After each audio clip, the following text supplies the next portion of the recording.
नमस्कार दोस्तों, स्वागत है। आज की कहानी सुनकर आप एक पल के लिए चौंक जाएंगे। अमेरिकी राष्ट्रपति डोनाल्ड ट्रंप के लिए रूसी राष्ट्रपति व्लादिमीर पुतिन ने एक बहुत बड़ा मंच तैयार किया है। कहाँ? अमेरिका के पिछवाड़े में ही, यानी वेनेजुएला में। हाँ, आपने सही सुना। ट्रंप से पुतिन का बदलाव वेनेजुएला में शुरू हो गया है। रूस के विशाल मालवाहक विमान दैत्य IL-76 प्लेन एक के बाद एक वेनेजुएला की राजधानी कराकस में लैंड हो रहे हैं। इतना ही नहीं, पुतिन की छाया सेना, दुनिया के सबसे खतरनाक भाड़े के सैनिकों का समूह वैगनर ग्रुप भी वेनेजुएला पहुंच गया है। क्यों? पुतिन ये सब क्यों कर रहे हैं?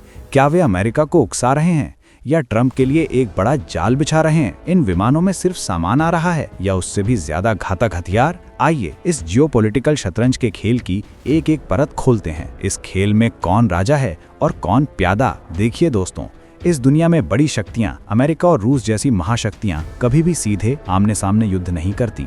उसके लिए बहुत हिम्मत चाहिए और दोनों का विनाश निश्चित है। इसलिए वे प्रॉक्सी वॉर यानी छद्म युद्ध करते हैं। सरल शब्दों में कहे तो यूक्रेन में क्या हुआ? रूस को कमजोर करने के लिए अमेरिका और यूरोप ने यूक्रेन को अरबों डॉलर के हथियार दिए और उसे रूस के खिलाफ लड़वा रहे हैं, है ना? अब पुतिन वही खेल अमेरिका के खिलाफ खेल रहे हैं। पुतिन ने यूक्रेन के बदले के लिए जो जगह चुनी है वो अमेरिका के ठीक बगल में वेनेजुएला है। वेनेजुएला के राष्ट्रपति मादुरो अमेरिका के कट्टर दुश्मन हैं। वहां के तेल भंडार पर अमेरिका की नजर है। ट्रंप की जिद है कि मादुरो को गद्दी से उतार दिया जाए। इसी सही समय को भांपकर पुतिन मादुरो की मदद करने के बहाने ट्रंप के लिए एक बड़ा गड्ढा खोद रहे हैं। तो फिर पुतिन ने क्या क्या भेजा है? कहानी यहाँ से शुरू होती है। पहला, विशाल कार्गो विमान। पिछले कुछ हफ्तों से रूस के इल्यूशन IL-76 नामक विशाल सैन्य मालवाहक विमान सीधे सीरिया से उड़ान भरकर अटलांटिक पार करके कराकस में लैंड हो रहे हैं। पश्चिमी देशों के रेडार की नजरों से बच के लंबे रास्ते से आ रहे हैं। इसका मतलब है कि उनके अंदर कुछ खास है। रिपोर्ट्स के मुताबिक इन विमानों में कम से कम 50 टन सामग्री और 200 से ज्यादा कर्मचारी आ सकते हैं। एक नहीं, दो नहीं, बैक टू बैक विमान आ रहे हैं। दूसरा, वैगनर ग्रुप।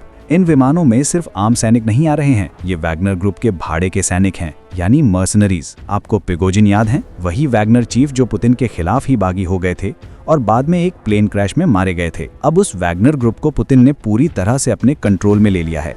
सीरिया, अफ्रीका में अपना काम खत्म करके अब इस शैडो आर्मी को वेनेजुएला भेजा गया है। इनका काम क्या है? राष्ट्रपति मादुरो को सुरक्षा देना, और अगर अमेरिका ने कुछ किया तो वहां के सैनिकों को गुरिल्ला युद्ध की ट्रेनिंग देना। तीसरा और सबसे खतरनाक, S-300 और बुक मिसाइलें। दोस्तों, पुतिन सिर्फ बंदूकें नहीं भेज रहे हैं, वे वेनेजुएला के आसमान के लिए एक स्टील का गुंबद बना रहे हैं। वेनेजुएला के पास पहले से ही रूस निर्मित S-300 एयर डिफेंस सिस्टम था। अब जो रिपोर्ट आई है उसके मुताबिक पुतिन और भी उन्नत S-300 वेरिएंट्स साथ में बुक M2E मिसाइल सिस्टम भेज रहे हैं। इतना ही नहीं, 360 डिग्री नजर रख सकने वाले कुपोल नामक एडवांस रडार भी दिए हैं। ठीक है, पुतिन जाल बिछा रहे हैं, लेकिन ट्रंप को इस जाल में क्यों पड़ना चाहिए?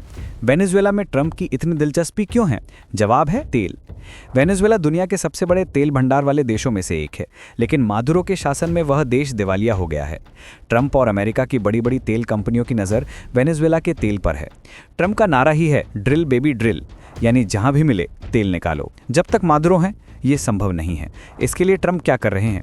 ट्रंप पहले ही वेनेजुएला पर कड़े आर्थिक प्रतिबंध लगा चुके हैं। इतना ही नहीं, वहां की विपक्षी नेता मारिया कोरिना मचाडो को इस साल का नोबेल शांति पुरस्कार दिलाने के पीछे भी एक बड़ा प्लान बताया जा रहा है। यह अमेरिका के रिजीम चेंज प्लान का हिस्सा है। ट्रंप ने खुला बयान दिया है कि मादुरो के दिन गिने चुने रह गए हैं। अमेरिका के विशाल युद्धपोत USS Gerald R. Ford carrier strike group को वेनेजुएला तट के पास भेजा गया है। B-52 बॉम्बर्स उड़ान भर रहे हैं। 10,000 से ज़्यादा सैनिकों और F-35 फाइटर जेट्स को तैयार रखा गया है। ट्रंप सरकार कहती है हम वहां के नार्को ट्रैफिकर्स पर हमला कर रहे हैं, लेकिन रिपोर्ट के मुताबिक अमेरिकी हमले में 60 से ज़्यादा आम मछुआरे मारे गए हैं। इससे वहां के लोग भड़क उठे हैं। ओके, अब आपको पूरी तस्वीर मिल गई है। एक तरफ ट्रंप युद्ध के लिए तैयार हो रहे हैं, दूसरी तरफ पुतिन वेनेजुएला को सुरक्षा दे रहे हैं। लेकिन असली खेल यही है। पुतिन अच्छी तरह जानते हैं अमेरिका को सीधे युद्ध में हराना मुमकिन नहीं है, लेकिन अमेरिका को एक युद्ध में फंसाया जा सकता है। यह इराक या ईरान पर बमबारी करने जितना आसान नहीं है, क्योंकि ट्रंप को रिजीम चेंज चाहिए, यानी मादुरो को हटाकर अपनी कठपुतली को बिठाना। इसके लिए सिर्फ हवाई हमले काफ़ी नहीं हैं। अमेरिकी सैनिकों को ज़मीन पर उतरना होगा, बूट्स ऑन द ग्राउंड होना ही पड़ेगा।